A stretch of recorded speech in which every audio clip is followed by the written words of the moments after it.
विजय को तमिलनाडु में लोग भगवान जैसा मानने लग गए हैं। ये कोई साजिश नहीं है, ये एक भरोसा है जो तमिलनाडु के लोग ने विजय में दिखाया है।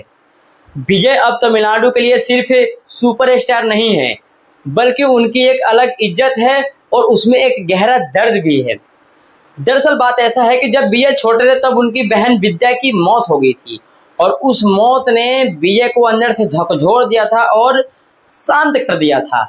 उस बहन की याद में अभी तक विजय ने करोड़ों की संपत्ति दान किया है, लेकिन ना ही एक कैमरा ना ही फोटो जैसा कोई चीज नहीं था। यानी कि विजय से लोगों को ये सीखना चाहिए कि अगर हम कहीं पे दान करते हैं तो हम उसको दिखावा ना करें, यानी कि बाएं हाथ से हम दान करें और दाएं हाथ किसी को पता ना चले। आजकल के लोग क्या करते हैं, आजकल एक केला भी दे रहे हैं ना, या गरीब लोग कहीं रोड पे बैठे उनको खाना खिला दे रहे हैं ना, तो उसको कैमरा में कैद करके सोशल मीडिया पर वो छोड़ देते हैं और वो अपने आप को दिखाते कि देखो मैंने ये दान किया। अरे नहीं भाई, ये विजय थालापति से कुछ सीखिए।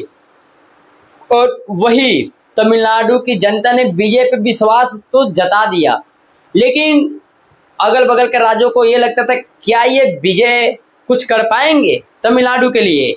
लेकिन वही है ना दोस्तों, कहा जाता है कि भगवान के घर में देर होता है अंधेर नहीं होता है। तमिलनाडु की जनता के अंदर खुशियां तब दौड़ गई जब विजय थालापति 108 सीटें लेकर सीएम का दावेदार बन गए।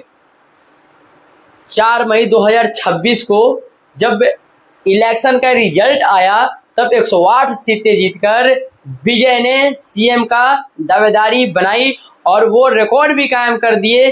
पहली बार सीएम का दावेदारी के लिए चुनाव लड़े थे और सीएम बन गए थे। सीएम बनने के बाद विजय थालापति ने मतलब जो वादे किए थे सीएम बनने से पहले, वो वादे भाई धीरे धीरे बिल्कुल पूरा किए जा रहे हैं। वो विजय थालापति से तो अगल बगल राज्यों को तो समझना चाहिए कि विजय ने तो बिल्कुल तमिलनाडु में जाति धर्म खत्म कर दिया। और तो अब सबसे बड़ा निर्णय ये है कि अब प्राइवेट हॉस्पिटल वालों की तो नींद हराम कर दी है उन्होंने।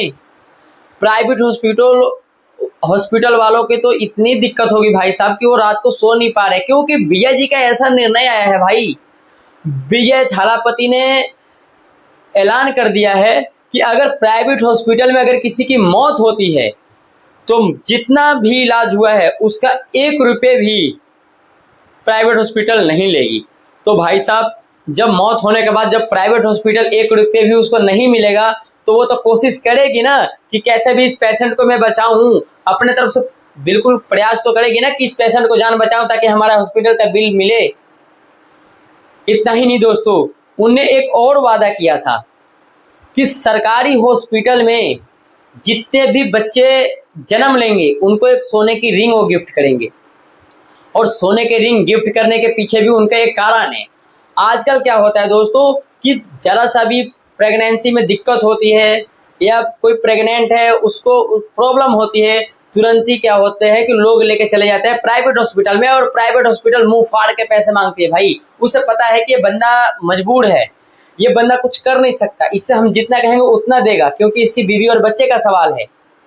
तो उसके कारण विजय थालापति ने ये नियम लगा दिया कि अगर सरकारी हॉस्पिटल में जितने भी बच्चे जन्म लेंगे उनको एक रिंग गिफ्ट करेगा।